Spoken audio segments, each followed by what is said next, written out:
ባለፈው ሳምንት የክርስቶስ ትምህርት በሚል ስለ ጌታችን ስለ ኢየሱስ ክርስቶስ ትምህርት፣ ስለ ሰው ትምህርት፣ ስለ አጋንንት ትምህርት ከፋፍለን ትምህርቶች ሁሉ ውጤት አላቸው፣ የትምህርቶች ውጤት ደግሞ እኛ ላይ ኢምፓክት አለው። የምንሰማቸው ትምህርቶች፣ የምንቀበላቸው ትምህርቶች፣ የምናራምዳቸው ትምህርቶች ሁሉም እያንዳንዳቸው የራሳቸው የሆነ ውጤት በእኛ ላይ ያሳያሉ አላቸው። ያለ ውጤት የሰው ልጅ አይማርም። ማለፍም ውጤት ነው፣ መውደቅም ውጤት ነው ብለን ውጤት ያለውን ትምህርት ከሰውም ከአጋንንትም ከክርስቶስም ትምህርት ጋር አያይዘን አይተናል። እግዚአብሔር እንድንሰማው የሚፈልገው ልጁን ትዝ ይላችኋል። መጽሐፍ ቅዱሳችን ኢየሱስ ክርስቶስ ከሙሴና ከኤልያስ ጋር በተገናኘና ተራራው ላይ መልኩ በተለወጠ ጊዜ ጴጥሮስ ጌታ ሆይ ለኛ በዚህ መሆን መልካም ነው፣ ላንተ አንድ ዳስ ለሙሴና ለኤልያስ አንዳንድ ዳስ ሰርተን እዚሁ ብንሆን መልካም ነው ሲል ብሩህ ደመና ጋረዳቸው የሚል ቃል እዛ እናገኛለን። እና ይሄ ብሩህ ደመና የጋረዳቸው ብሩህ ደመና ውስጥ ድምፅ መጣ ይላል። ድምፅ መጣ። ክፍሉን ላንብበው፣ ታስታውሱታላችሁ አደለ?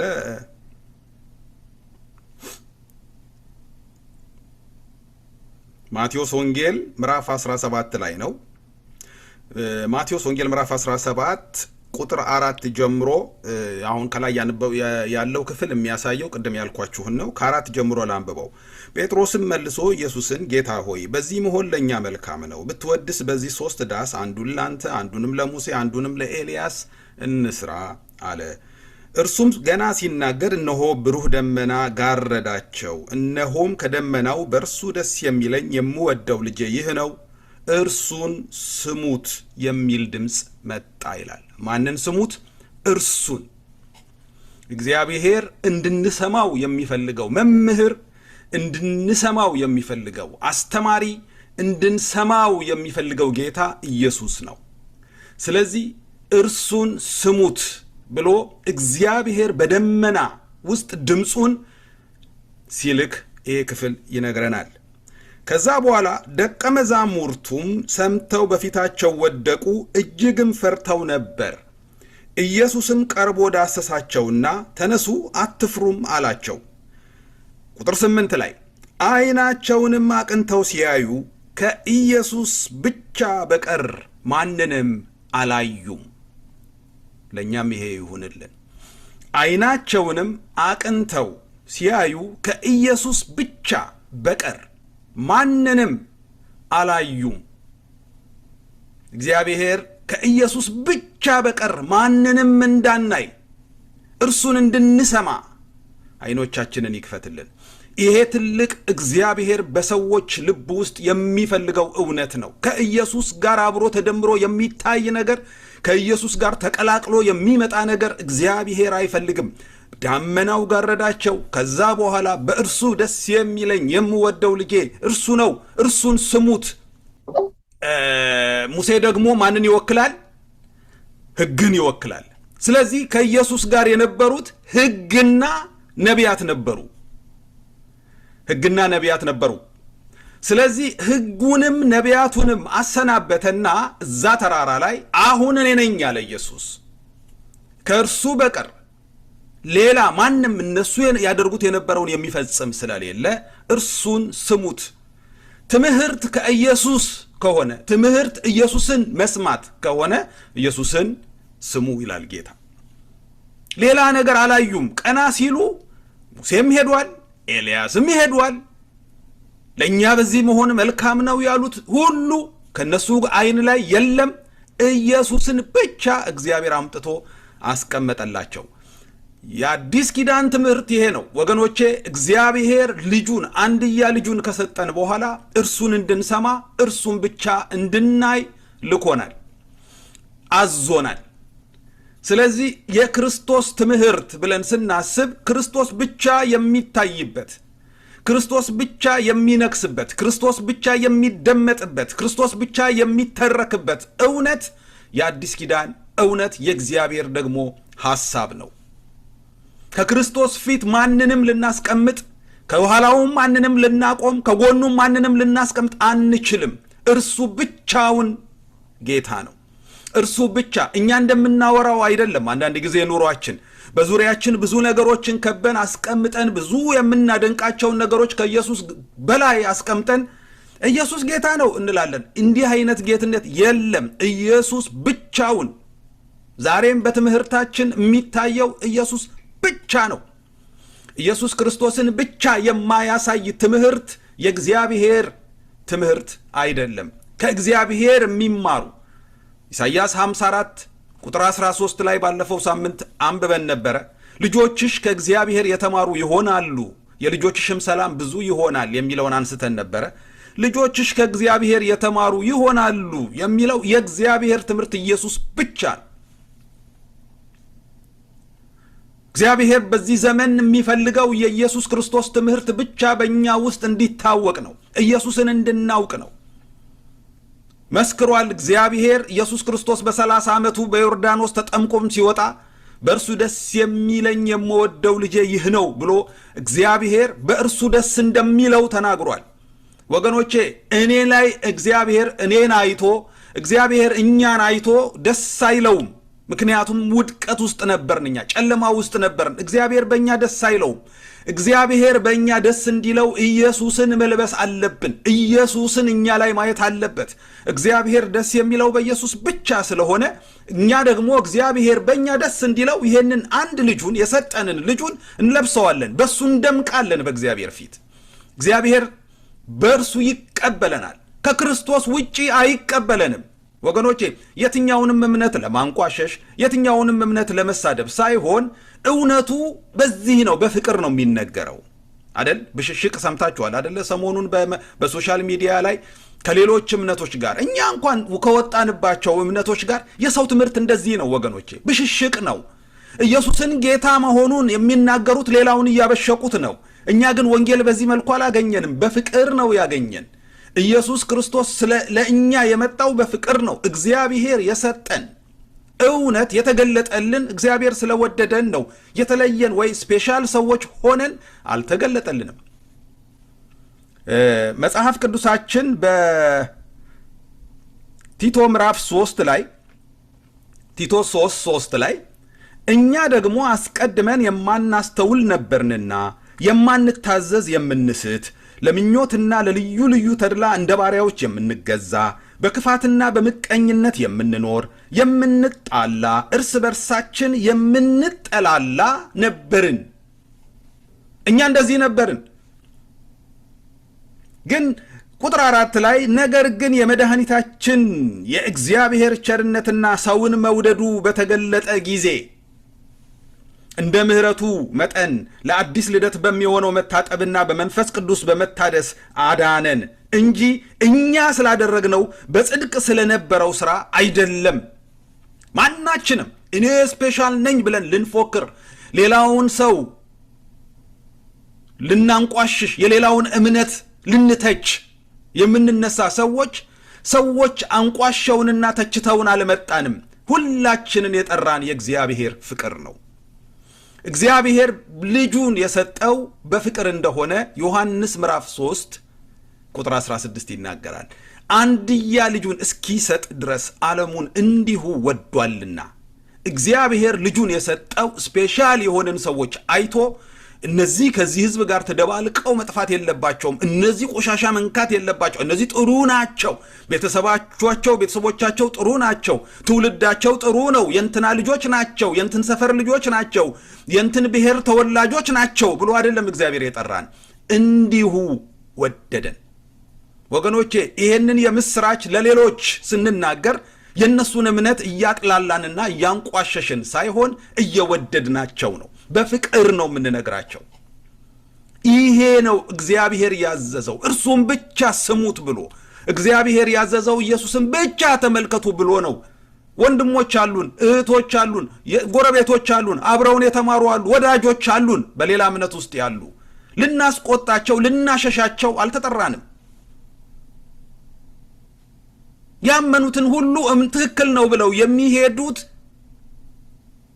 ስላልገባቸው ሊሆን ይችላል፣ ስላልበራ ሊሆን ይችላል። መብራት ነው፣ የእግዚአብሔር ነገር መብራት ነው።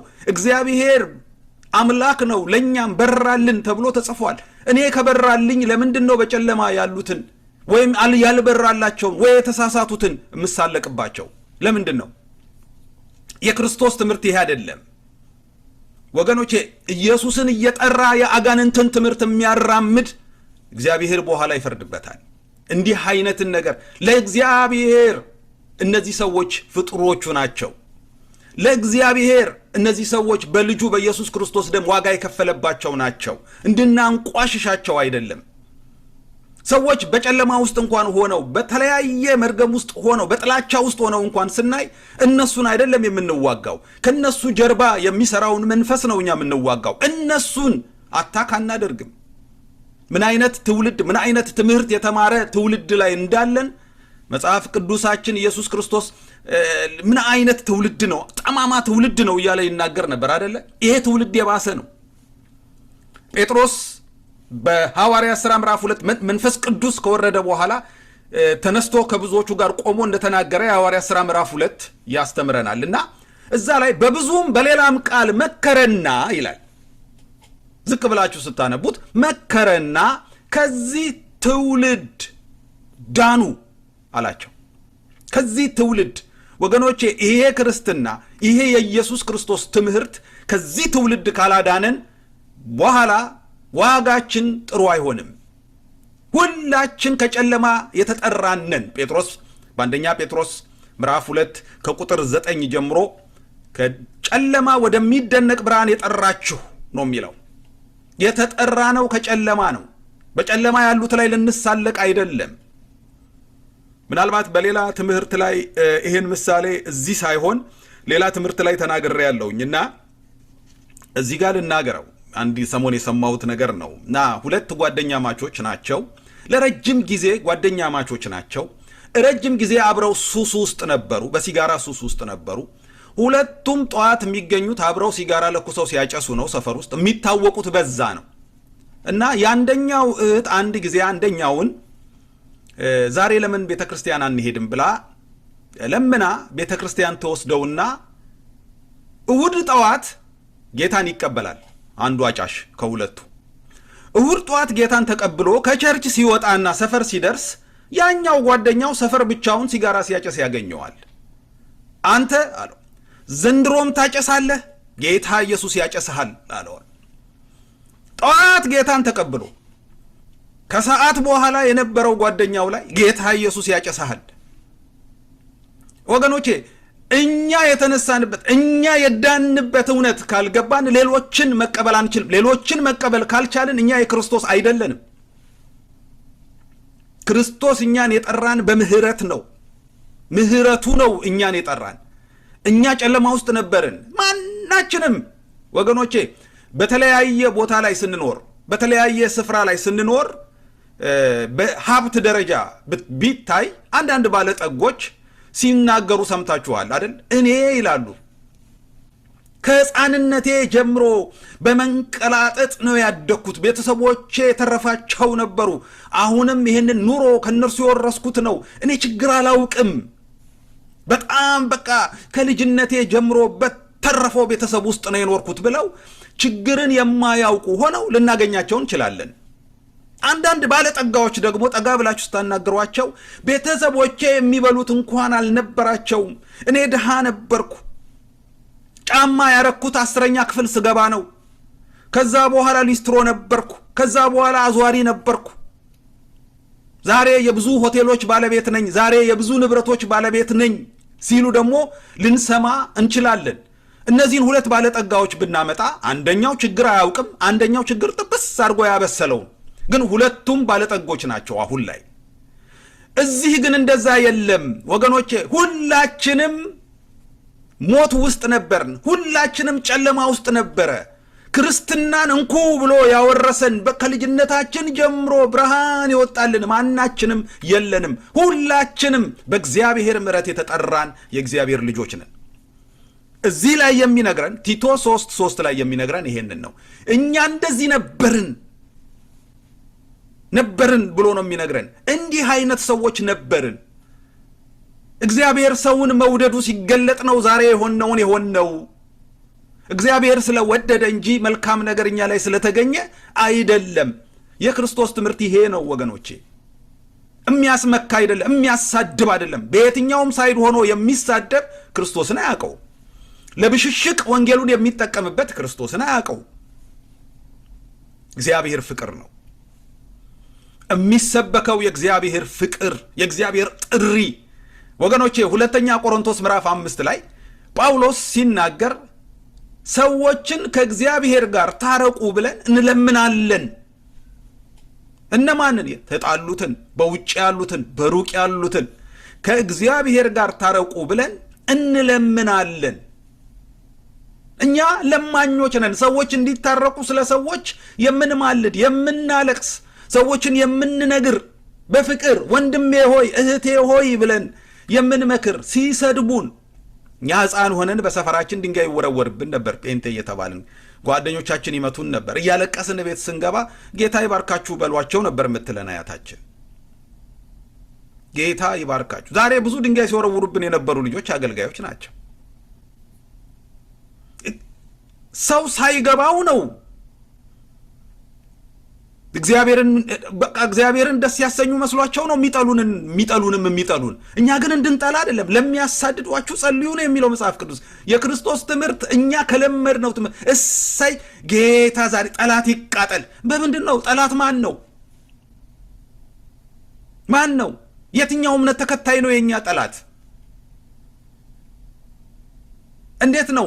ኤፌሶን ምዕራፍ 4:20 ላይ ላውጣና ላንብበው። ኤፌሶን ምዕራፍ 4:20 ላይ ባለፈው ያነሳሁት ይመስለኛል። ግን እንደዚህ ይላል፣ እናንተ ግን ክርስቶስን እንደዚህ አልተማራችሁትም። ኢየሱስ ትምህርታችን ነው ማለት ነው። እናንተ ግን ክርስቶስን እንደዚህ አልተማራችሁትም። ከየት ነው ያመጣ ነው? እነሱ ያልገባቸውን ነገር ሲናገሩ እየተሳለቅን፣ እየለጠፍን፣ እየተሳደብን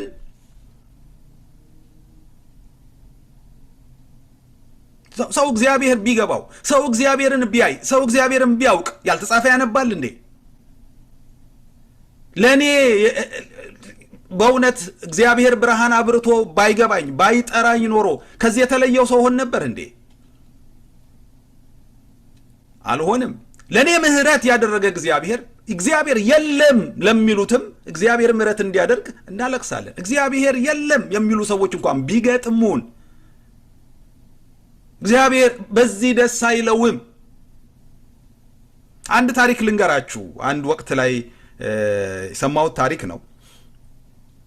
ለስንት ዓመት ለ80 ዓመት እግዚአብሔር የለም ብለው የሚያምኑ አዛውንት ነበሩ። እግዚአብሔር የሚባለው ስም የሚያንገፈግፋቸው፣ እግዚአብሔርን መስማት የማይፈልጉ፣ ስለ እግዚአብሔር ሲወራ የሚናደዱ ኤቲስት የሆኑ ሰው አንድ ጊዜ መንገድ ሲሄዱ መንገድ ላይ ይመሽባቸውና አንድ ደጅ ላይ ተኝተው ያችን ሌሊት ያችን ምሽት ከፊት ለፊታቸው ያለውን ጫካ ውስጥ ማደር ስላልፈለጉ በአንድ ቤት አጠገብ ላይ አንጥፈው ለመተኛት ደገፍ ይላሉ ቤቱን። እንደ አጋጣሚ ያ የተደገፉት ቤት የአንድ አገልጋይ ቤት ነው፣ የአንድ መጋቢ ቤት ነው። ያ መጋቢ ውጭ ሲወጣ አንድ አባት ደጅ ደገፍ ነው አባቴ ምንድነው ይላቸዋል። አይ መንገድ ሄያጅ ነኝ፣ ወደዚህ ወደሚባል ከተማ ነው የሚሄደው፣ ትንሽ ብራመድ እዛ ውስጥ ይመሻል፣ ጫካ ውስጥ ጥሩ አይደለም፣ እዚች ጋር ምሽቷን አሳልፌ ጠዋት ሲነጋ በብርሃን ለመሄድ ነው ይሉታል። እንዴ እርሶማ እዚህ ደጅ ላይ መጥተው ደጅ አይወድቁም፣ ኑ ወደ ቤት ግቡ ይልና ወደ ቤት ያስገባቸዋል። እና ቤት አስገብቶ እጃቸውን አስታጥቦ ምግብ ይቀርባል። አባቴ ስለተቀረበው ማዕድ ደግሞ እስቲ እግዚአብሔርን እናመስገን ሲላቸው ያ ንዴታቸው መጣ። ሰውየው እግዚአብሔርን መስማት አይፈልጉም። የምን እግዚአብሔር ነው? እንበላ እንደሆነ እንብላ አሉ። ሰውየው እግዚአብሔር የሚባል የለም አሉ። ሊያስረዳቸው ሞከረ። አያያያያይ የለም አላውቅም እኔ እንዲህ አይነት ነገር ሲሉ፣ በሉ እንግዲህ አባቴ ከሃዲ እኔ ቤት አላሳድርም፣ እችን የቀረበችልዎትን በልተው ይውጡልኝ ይላቸዋል። እሺ ብለው እሳቸውም የቀረበላቸውን በልተው ወደ ደጃቸው ቀድሞውኑ ሊያድሩባት ወደ ነበረችው ወደ ደጃቸው ጋር ቁጭ ሲሉ እግዚአብሔር ወደዚህ መጋቢ መጣ። 80 ዓመት ሙሉ የለህም ብሎኝ የተሸከምኩትን ሰው አንድ ቀን ማሳደር አቃተህ ብሎ እግዚአብሔር ያንን መጋቢ ጠይቀዋል። እኔ 80 ዓመት ሙሉ ተሸክሜዋለሁ፣ አንተ ግን አንድ ቀን ማሳደር አልቻልክም። አንዳንድ ጊዜ የሁላችን ሕይወት እንደዛ ይመስለኛል። እኛን እግዚአብሔር ብዙ ዘመን ተሸክሞናል። ከነ ኃጢአታችን ብዙ ዘመን ተሸክሞናል። ከነ ድካማችን ብዙ ዘመን ተሸክሞናል። ድካም ግን መታገስ አንችልም፣ ማየት አንችልም። ግደለው፣ ፍለጠው፣ ቁረጠው። እግዚአብሔር እስከ መቼ ነው ይህን ሰው የሚታገሰው? እንዴት እኔን እስከ መቼ ነው የታገሰኝ? የክርስቶስ ትምህርት ይህ አይደለም። ፍቅር ነው። የእግዚአብሔርን ፍቅር የሚናገር ነው።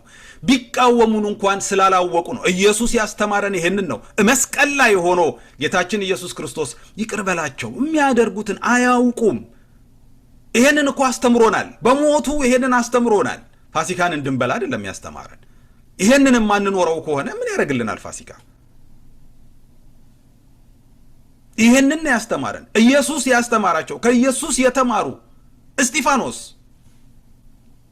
ጌታ ሆይ እባክህን ኃጢአታቸውን በድንጋይ እኮ ነው ወገኖቼ፣ እኛ በድንጋይ ሳይመቱን እኮ ነው ብዙ የምንለው። እስጢፋኖስን እኮ ድንጋይ እኮ ወገኖቼ፣ ትንሽዬ ድንጋይ እንኳን ጭንቅላት ሲመታ ከባድ ነው። ተወርውሮ የሚመታ ድንጋይ ያማል። በብዙ ድንጋይ ክምር ነው የመቱት። የድንጋዩ መጠን ባይታወቅም ትልልቅ ድንጋይ እያነሱ እንደመቱት ታሪክ ይናገራል። አጥንቱ በተሰበረ ጊዜ አትቁጠርባቸው ማለት የሚችል ክርስቶስ ውስጡ ያለ ሰው ብቻ ነው። በክርስቶስ የሚኖር ብቻ ነው። በሰው አይቻልም።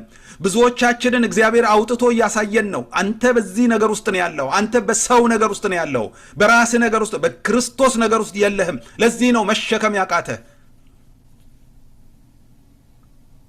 ኢየሱስ ክርስቶስ የሚባል ምንም የለም ብሎ አንድ ሰው ተነስቶ ቢናገር ኢየሱስ ክርስቶስ የሚባል እንዳለ ለዛ ሰው እየጸለይን በፍቅር ከመንገር እግዚአብሔር እንዲገለጥለት እግዚአብሔር አይምሮን እንዲከፍት ላዩ ላይ የተቀመጠው ጨለማ እንዲገፈፍ ከመጸለይ ውጪ ሰውየውን እያመጣን ፖስት እያደረግን እዩት እንደዚህ አይነቱን ሰው አቤት ውዝጎ ምናምን እያልን መሳለቂያ ስናደርግ እግዚአብሔር የኔ ልጆች አይለንም። ክርስቶስን እንደዚህ አልተማራችሁትም ግን ይለናል። ተሳላቂ አያደርግም። የእግዚአብሔር ትምህርት የክርስቶስ ትምህርት ተሸካሚ ያደርገናል፣ ለማላጅ ያደርገናል፣ ለሌሎች የሚጸልይ ያደርገናል፣ ሌሎችን የሚሸከም ያዩትን ብርሃን እንዲያዩላቸው ሌሎችን የሚለምኑ ያደርገናል። ፈራጅ አያደርገንም። ለምን? ችግር እናውቃለን፣ ጨለማ እናውቃለን። ስለምናውቅ የተደረገልንን ምህረት ስለምናውቅ እግዚአብሔር የጠራንን ከየት እንደሆነ ጳውሎስ እኮ ይህንን ሁሉ እውነት ሲናገር እኔ ከኃጢአተኞች ዋና ነበርኩ እያለ ነበርኩ፣ አሳዳጅ ነበርኩ። እነዚህ እንኳን ደቀ መዛሙርት እንኳን እግዚአብሔርን በብዙ መልእክት በመጽሐፍ ቅዱስ ላይ እውነትን ያስቀመጡልን እንኳን እንደኛ ጻድቅ ነን ብለው አልተመጻደቁም። ግን ለመኑን። ይሄ እውነት አያልፍባችሁም፣ ይህንን እውነት ያዙ፣ አይለፍባችሁ። እግዚአብሔር የሰጣችሁን መዳን ቸል አትበሉ። እናንተ ራሳችሁ ይሄ ወንጌል ገብቶናል የምትሉ በዚህ ወንጌል እውነት ኑሩ። ያልገባቸውን ደግሞ እንዲገባቸው የጸለያችሁ ጥሩ። ኢየሱስ እኮ ስትሄዱ ከዚህ ያልሆኑ በጎች አሉኝ እኮ ነው ያለው። የሆኑ ደግሞ ድርቅ ብለው አልቀበልም ያሉ አሉ። እነሱን ደግሞ እንግዲህ አንተ እንደምታረግ ታረጋቸዋለህ ምናምን። እኔ መጣው መሰከርኩላቸው፣ እንደዚህ አልኩኝ። እነዚህ ግን ሰውም የሆኑ አይደሉም አላለም። እና ኢየሱስ ክርስቶስ በጸሎቱ መጨረሻ ላይ ዮሐንስ ወንጌል ምዕራፍ 17 ቁጥር 26 ላይ እኔንም የወደድክባት ፍቅር በእነርሱ እንድትሆን እኔም በእነርሱ ስምህን አስታወቅኳቸው አስታውቃቸውም አለሁ ብሎ ነው የጨረሰው። እኔን የወደድክባት ፍቅር በእነርሱ እንድትሆን እግዚአብሔር ኢየሱስን እምወደው ብሎ ተናግሯል። እግዚአብሔር የሚወደው ልጁ እሱ እንደሆነ ተናግሯል። እኔን እግዚአብሔር አባቴ ወዶኛል፣ በቃ እኔን ወዶኛል፣ ምን ታረጉታላችሁ? እንግዲህ ወደደኝ ምን ይመጣል ምናምን አይደለም ያለው። እኔን የወደድክበት ፍቅር በእነሱም እንዲሆን። ይህን ጸሎት እንጸልያለን ወይ? እስቲ ይህንን ጸሎት እናንብበው፣ በጣም ደስ ይለኛል። ኢየሱስም ይህን ተናግሮ ወደ ሰማይ አይኖቹን አነሳና እንዲህ አለ፣ አባት ሆይ ሰዓቱ ደርሷል። ልጅህ ያከብር ዘንድ በሥጋም ሁሉ ላይ ሥልጣን እንደሰጠኸው ለሰጠው ሁሉ የዘላለምን ሕይወት ይሰጣቸው ዘንድ ልጅህን አክብረው። እውነተኛ አምላክ ብቻ የሆንክ አንተ የላከውን ኢየሱስ ክርስቶስን ያውቁ ዘንድ ይህች የዘላለም ሕይወት ናት። እኔ ላደርገው የሰጠኸኝን ሥራ ፈጽሜ በምድር አከበርኩ። አሁንም አባት ሆይ ዓለም ሳይፈጠር በአንተ ዘንድ በነበረኝ ክብር አንተ በራስህ ዘንድ አክብረኝ። ከዓለም ለሰጠኸኝ ሰዎች ስምህን ገለጥኩላቸው። ያንተ ነበሩ፣ ለእኔም ሰጠሃቸው፣ ቃልህንም ጠብቀዋል። የማነበሩ ያንተ ነበሩ። የሰጠኸኝ ሁሉ ከአንተ እንደሆነ አሁን ያውቃሉ። የሰጠኸኝን ቃል ሰጥቻቸዋለሁና እነርሱም ተቀበሉት። ከአንተም ዘንድ እንደወጣሁ በእውነት አወቁ፣ አንተም እንደላከኝ አመኑ። እኔ ስለ እነዚህ እለምናለሁ፣ ስለ ዓለም አልለምንም፣ ስለ ሰጠኸኝ እንጂ ያንተ ናቸውና። የእኔ የሆነው ሁሉ ያንተ ነው፣ ያንተውም የኔ ነው። እኔም ስለ እነርሱ ከብሬአለሁ። ከዚህ በኋላ በዓለም አይደለሁም፣ እነርሱ በዓለም ናቸው። እኔ ወደ አንተ እመጣለሁ። ቅዱስ አባት ወይ እነዚህን የሰጠኸኝን እንደኛ አንድ እንዲሆኑ በስምህ ጠብቃቸው። ከእነርሱ ጋር በዓለም ሳለሁ የሰጠኸኝን በስምህ እኔ እጠብቃቸው ነበር፣ ጠበቅኳቸውም። መጽሐፉ እንዲፈጸም ከጥፋት ልጅ በቀር ከእነርሱ ማንም አልጠፋም። አሁንም ወደ አንተ እመጣለሁ፣ በእነርሱም ዘንድ ደስታ የተፈጸመ እንዲሆንላቸው ይህን በዓለም እናገራለሁ። እኔ ቃልህን ሰጥቻቸዋለሁ። እኔም ከዓለም እንዳይደለሁ ከዓለም አይደሉምና ዓለም ጠላቸው። ከክፉ እንድትጠብቃቸው እንጂ ከዓለም እንድታወጣቸው አልለምንህም። እኔ ከዓለም እንዳይደለሁ ከዓለም አይደሉም። በእውነትህ ቀድሳቸው፣ ቃልህ እውነት ነው። ወደ ዓለም እንደላከኝ እንዲሁ እኔ ወደ ዓለም ላኳቸው። እነርሱ ደግሞ በእውነት የተቀደሱ እንዲሆኑ እኔ ራሴን ስለ እነርሱ እቀድሳለሁ። ሁሉም አንድ ይሆኑ ዘንድ ከቃላቸው የተነሳ በእኔ ስለሚያምኑኝ ደግሞ እንጂ ስለ እነዚህ ብቻ አልለምንህም። አንተ እንደላከኝ ዓለም ያምን ዘንድ አንተ አባት ሆይ በእኔ እንዳለህ እኔም ባንተ እነርሱ ደግሞ በእኛ አንድ ይሆኑ ዘንድ እለምንሃለሁ። እኛም አንድ እንደሆንን አንድ ይሆኑ ዘንድ እኔም በእነርሱ አንተም በእኔ ስትሆን በአንድ ፍጹማን እንዲሆኑ የሰጠኸኝን ክብር እኔ ሰጥቻቸዋለሁ። እንዲሁም ዓለም እንደላከኝ በወደድከኝ መጠን እነርሱን እንደወደድሃቸው ያውቃል። አባት ሆይ ዓለም ሳይፈጠር ስለወደድከኝ የሰጠኸኝን ክብሬን እንዲያዩ እኔ ባለሁበት የሰጠኸኝን እነርሱን ደግሞ ከእኔ ጋር የሆኑ ዘንድ እወዳለሁ። ጻድቅ አባት ሆይ ዓለም አላወቀህም፣ እኔ ግን አወቅኩ። እነዚህ አንተ እንደላከኝ አወቁ። እኔንም የወደድክባት ፍቅር በእነርሱ እንድትሆን እኔም በእነርሱ ስምህን አስታወቅኳቸው አስታውቃቸውም አለሁ። ምን አይነት ጸሎት ነው ኢየሱስ የጸለየው? ብዙ እኮ የሰደቡት አሉ፣ ብዙ እኮ የገፉት አሉ፣ ብዙ እኮ አንሰማህም አንተ ዞር በል ብለው አንተ አማናቀነ እንዴ አንተ እንትና ያናጢው ልጅ አይደለም ምናምን ያልተቀበሉት እኮ ብዙ አሉ። ብዙ ያለፈበት ነገር አለ። ሲጸልይ ግን ጌታችን ኢየሱስ ክርስቶስ እነዛ ላይ አልተሳለቀም። እግዚአብሔር እንዴት ያለ ምሕረት እንዳደረገልን ካረሳን በስተቀረ ይሄ እውነት ላልገባቸው ሰዎች ጠላት አንሆንም። ወገኖቼ እኛ ሸክም ነው ያለብን። ዕዳ አለብኝ ነው ያለው አይደል ጳውሎስ? ዕዳ ያለበት ሰው ዕዳ የሚባል ነገር ያለበት ሰው ቀና ብሎ ለመሄድ ይቸገራል። ድሮ ከሱቅ እንበደርና ባለሱቁ ባለበት መንገድ አናልፍም። ዕዳ አለብና ስናልፍ ይጠራናል። ስለዚህ መንገድ እንቀይራለን። ባለሱቁ ራሱ ድንገት የሆነ ቦታ ሲያገኘን መንገድ ቀይረ እየገባህ አይደለ ማላቅ መሰለ ይላል።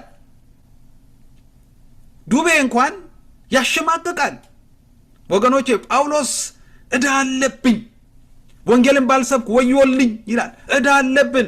ይሄ ቀና ብሎ እየተመኩ ምናምን መናገር መሳደብ አይደለም የክርስቶስ ትምህርት። እንደ ባለ ዕዳ ስለ ሌሎች መጸለይ፣ እንደ ባለ ዕዳ ሌሎችን መሸከም፣ ዕዳ እንዳለበት ሰው ብዙዎችን ከጥፋት ከጨለማ ወደ ብርሃን የሚመልሱ ለዘላለም እንደ ከዋክብት ይደምቃሉ ይላል መጽሐፍ ቅዱስ። በመለስ ነው እንጂ የሚጠበቅብን ማባረር አይጠበቅብንም። የምናደርገው ነገር ዋጋ ያስከፍለናል ወገኖቼ፣ ያስከፍለናል። ትምክህት ዋጋ ያስከፍለናል። አጉል መርማሪ፣ አጉል ሰንጣቂ ሆነን የሆነ ሰው አንድ ነገር ባለ ቁጥር የሆነ ነገር እያወጣን ያንን ነገር የምንተች፣ ያንን ነገር እሳት ቤንዚል የምንጨምር ነገ ዋጋ እንከፍላለን። ዋጋ እንከፍላለን። ቤተሰቦቻችን ሁሉ ያሉበት እምነት አለ። ጓደኞቻችን ሁሉ ያሉበት እምነት አለ። ለነሱ ጥፋት ምክንያት መሆን የለብንም። ሕይወትም ይመሰክራል፣ አካሄድም ይመሰክራል። ተለውጠናል ካልን ስድባችን ይለወጥ፣ ተለውጠናል ካልን አመለካከታችን ይለወጥ። ምን አግኝቶ ነው ያስብላቸው እነሱን። ዝም ብሎ ኢየሱስ ጌታ ነው ስለተባለ ሰው አይመጣም። ሰው የሰውን መለወጥ እግዚአብሔር በሕይወት እንድንመሰክር ይፈልጋል። እልህኞች እንድንሆን እግዚአብሔር አይፈልግም። ሰዎች ራሳቸውን ዲፌንሲቭ እንዲያረጉ የሆኑ በቃ የእምነታቸውን እንትን ላለመንገዳገድ መልስ እንዲያዘጋጁ አይደለም ማድረግ ያለብን። እውነትን እንዲያውቁ ነው። ሌላ ምንም ነገር የለም። የሆነ ቤተ እምነትን የማራቆት አጀንዳ አልተሰጠንም። ነፍስን የመናጠቅ አጀንዳ ግን ተሰጥቶናል። ሰዎች ወደ ጌታ እንዲመጡ ነው የምንናገረው። የክርስቶስ ትምህርት ይሄ ነው። ትላንትና የዳንበትን እውነት ረስተን ዛሬ ሌሎችን ስንሳደብ ስናንቋሽሽ የሆነች ትምህርት ቤት ገብተን ዲፕሎምና ዲግሪ ስለጫንን እኛም በቃ መጽሐፍ ቅዱሱን ተንታኝ ነኝ ብለን ሌላውን ሁሉ በቃ በመተቸት እንትን ውስጥ ከገባን ይሄ ትክክል አይደለም። የክርስቶስ ትምህርት አይደለም፣ ትዕቢት ነው። እግዚአብሔር ደግሞ ትዕቢተኞችን ይቃወማል። አጋንንትን እንኳን ተቃወሙት ነው ያለን እኛን። ትዕቢተኛን ግን ራሱ ነው የሚቃወሙ። እግዚአብሔር ትዕቢተኛን ይቃወማል ይላል መጽሐፍ ቅዱስ። ከባድ ነው። ትዕቢተኛ በእግዚአብሔር ፊት ከባድ ነው። ሀምብል የማያደርግ ትምህርት ወደ እውነት ወደ የዋህነት፣ እኔ የዋህ በልቤም ትሁት ነኝ ከኔ ተማሩ ያለው ኢየሱስ፣ የእሱን ትምህርት መናቅ የለብንም። የኢየሱስ ጸሎት ይሄ ነው። የእኛ ጸሎት የቱ ነው? የደቀ መዝሙሩ የእሱ ተከታዮች የነበሩ የአባቶቻችን ጸሎት ይሄ ነው። የእኛ ጸሎት ለምን ተቀየረ? ለምን ድንጋይ ተወራዋሪ ሆንን?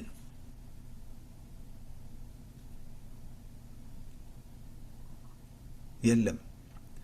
እኛ ባለ ጊዜ የሚባል ነገር እኛ ጋር የለም። እኛ ባለ ጊዜ አይደለንም። በምድር ላይ እስካለን ድረስ ጊዜው የኛ አይደለም። ባለመብት አንሆንም። ቤተ ክርስቲያን በምድር ላይ ባለመብት ሆና አታውቅም። በሰማይ ነው ቦታዋ። በምድር ላይ እንግዳና መጻተኛ ነች። ግን ያሸናፊውን የእግዚአብሔርን ቃል ስለያዘች ግን እያሸነፈች የገሃነም ደጆች ሳይቋቋሟት ትኖራለች። ከዛ በተረፈ ግን ተስፋዋ ግን እዚህ አይደለም። ተስፋዋ በሰማይ ነው። አገራችን በሰማይ ነው የሚለን መጽሐፍ ቅዱስ ፊልጵስዩስ ምዕራፍ 3 ቁጥር 20-21 ላይ ሄዳችሁ አገራችን በሰማይ ነው፣ ከዛም የሚመጣን መንግስት እንጠባበቃለን ነው የሚለው።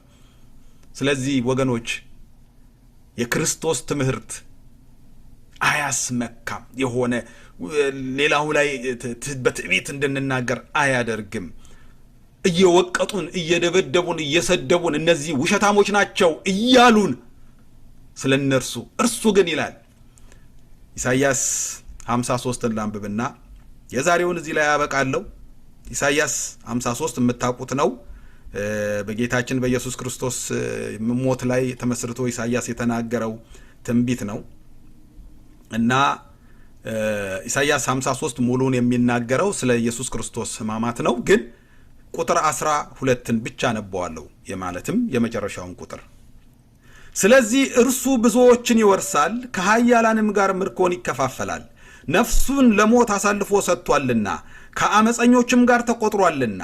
እርሱ ግን የብዙ ሰዎችን ኃጢአት ተሸከመ፣ ስለ አመፀኞችም ማለደ። ስለ አመፀኞች ምን አለ? ማለደ። ማ? ኢየሱስ። እርሱ የብዙዎችን ኃጢአት ተሸከመ፣ ስለ አመፀኞች ምን አለ? ማለደ። ምልጃ ወገኖቼ ማላገጥ አይደለም። ምልጃ ማሾፍ አይደለም። ምልጃ ስለ ሌሎች ማልቀስ ነው። ስለ ሌሎች በእግዚአብሔር ፊት ምህረትን መለመን ነው። የክርስቶስ ትምህርት ይሄ ነው። በዚህ ዘመን ያለ ክርስቲያን ነኝ ስላለ ክርስቲያን አይሆንም። ክርስትናችን የሚለካው ከእምነት ከስራ ጋር ሳካል ሆነ ከስራ ከተለየ ሙት ነው እንደሚል ይሄ ህይወት በእኛ ውስጥ ከሌለ እኛ ቋንቋውን እንጂ የቻልነው ህይወቱን አላወቅነው። በክርስቶስ ህይወት እግዚአብሔር ይባርከን። እንጸልይ።